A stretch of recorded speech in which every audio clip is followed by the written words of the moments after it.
మరి మాయ మాటలు చెప్పి అధికారంలోకి వచ్చిన రేవంత్ రెడ్డి గారు ఈ 2.5 సంవత్సరాల్లో ఏం చేసిందో మా అవ్వలు చెప్పాలి. ఏం చెప్పిండు? మార్పు రావాలి, ఈ రాష్ట్రంలో మార్పు రావాలి అని చెప్పిండు. నేను అధికారంలోకి వస్తే 2000 పెన్షన్ 4000 చేస్తా అన్నాడు. వచ్చినాయమ్మా? వచ్చినాయి తల్లి.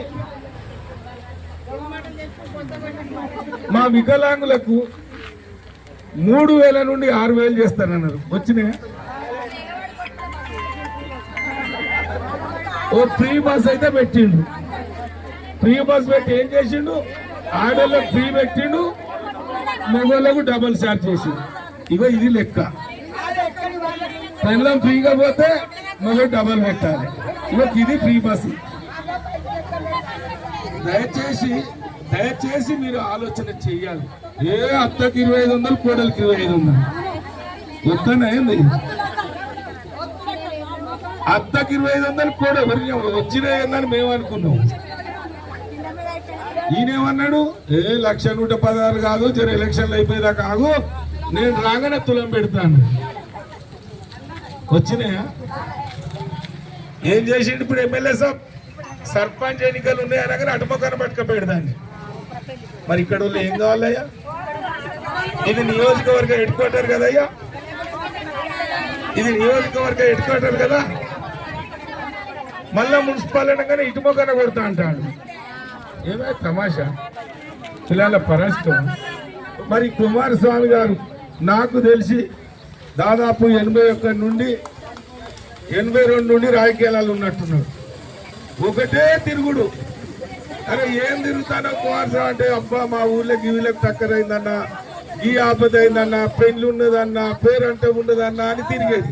అరే నీ అబ్బా ఏం తిరుగుడే? ఈ పురాణాలను పట్టించుకుంటానవా? ఇల్లును పట్టించుకుంటానవా? ఇక నీకు ఏం పదవి లేకుండా ఏందంటే, ఇక అన్న మనం ఇంత చదువుకున్నాం, ప్రజలకు సేవ చేయాలి. ఎంఆర్ఓ ఆఫీస్ అంటే, ఎంపీడో ఆఫీస్ అయితే, ఆపద అంటే, పోలీస్ స్టేషన్ అంటే పోతానే. ఇక నాకు ఉన్నది అలవాటు, నాకు ఒకసారి అవకాశం వచ్చింది కానీ మరి అది అందుబాటులోకి రాలేరు అన్నారు. మరి తెల్లారులేస్తే నీ ఆ వాడలు పట్టుకొని తిరిగేటైనా మరి ఇక ఈసారన్నా మరి కౌన్సిలర్గా గెలిపించి ఇంకేదన్నా చేయకపోతే ఎట్లా అని ఆలోచించడం. మరి ఎట్లా మరి ఏమైనా చేయాలని కౌన్సిలర్ టికెట్ ఇచ్చినారు. ఇయ్యంగానే కాంగ్రెస్ వాళ్ళు వాయు ఈ అమ్మాయి కుమారస్వామి తెల్లారులేస్తే ఆడ తిరిగేటోడు, కుమారస్వామిని ఎదుర్కోవాలంటే ఇక్కడ పనికిరాడు, ఏదైనా గట్టిగా పైసలు ఉన్నోని పట్టుకురావాలని ఈ 10-20 కోట్ల నుండి దించిండు. ఇక దించగానే ఈ వాడల్లో అయితే తిరుగుతలేరు నాకు తెలిసి.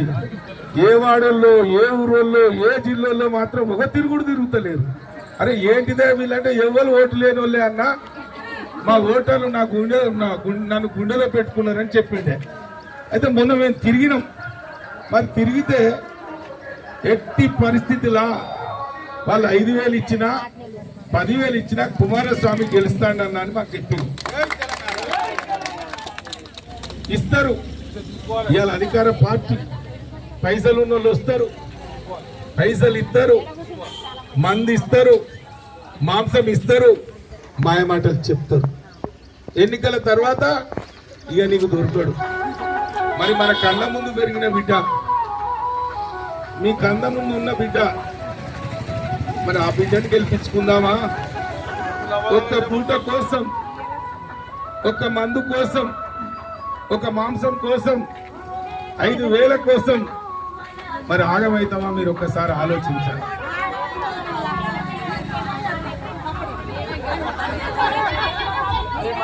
ఇంకో కూడా విషయం ఉన్నది. మందిరం ముచ్చడే అంటాను, గద్దనే ఉన్నది. సరే ఇంకో విషయం కూడా ఉన్నది. ఏమున్నది? కేసీఆర్ గారు మళ్ళా రావాలి, ఎప్పుడు ఎలక్షన్లు వస్తాయని చూస్తానా లేదండి. కేసీఆర్ ఎన్నికలు వచ్చే ముందు వచ్చిన ఎన్నిక ఇది. వర్ధన్నపేట మున్సిపల్లో కుమారస్వామి గెలిచి చైర్మన్ గెలిస్తే ఇక కేసీఆర్ వచ్చినట్టేనని ఒక మెసేజ్ పోతుంది, ఒక సంకేతం పోతుంది.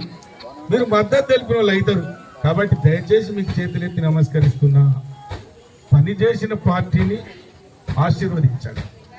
10 సంవత్సరాలు మీరు నాకు అవకాశం ఇస్తే ఎన్నిసార్లు మీ వాడకు వచ్చినా ఎన్నిసార్లు ఈ ఊరికి వచ్చిన నడుములు పోను అనేక కార్యక్రమాలు చేసిన. ఇవాళ అధికారంలోకి వచ్చిన ఎమ్మెల్యే గారు మరి ఈ నియోజకవర్గం విస్తీర్ణం ఏందో తెలుసో తెలియదో నాకు తెలియదు. నాయకులే అంటారు, మమ్మల్ని పట్టించుకుంటలేరు. మేము ఆపదలో ఉన్నా సంపదలో ఉన్నా మీకు అందరికీ అందుబాటులో ఉన్నా. పెద్ద మనసుతో 11వ తారీఖు జరిగే ఎన్నికల్లో కారు గుర్తుపై ఓటేసి ఈ పేద బిడ్డను మీరు ఆశీర్వదించాలని నేను చేతులెత్తి నమస్కరిస్తున్నాను.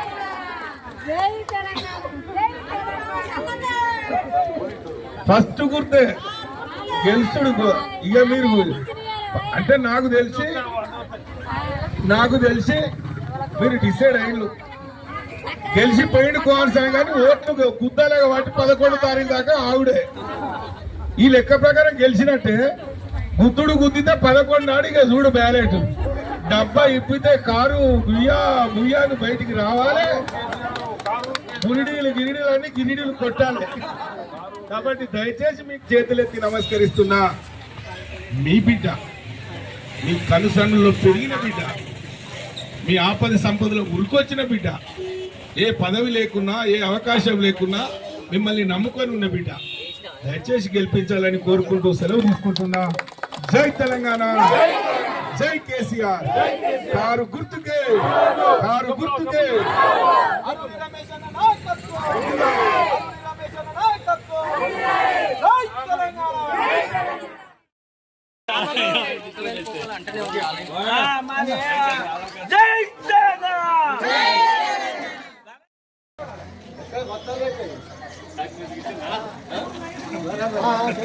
టైం చూసి అదే మరి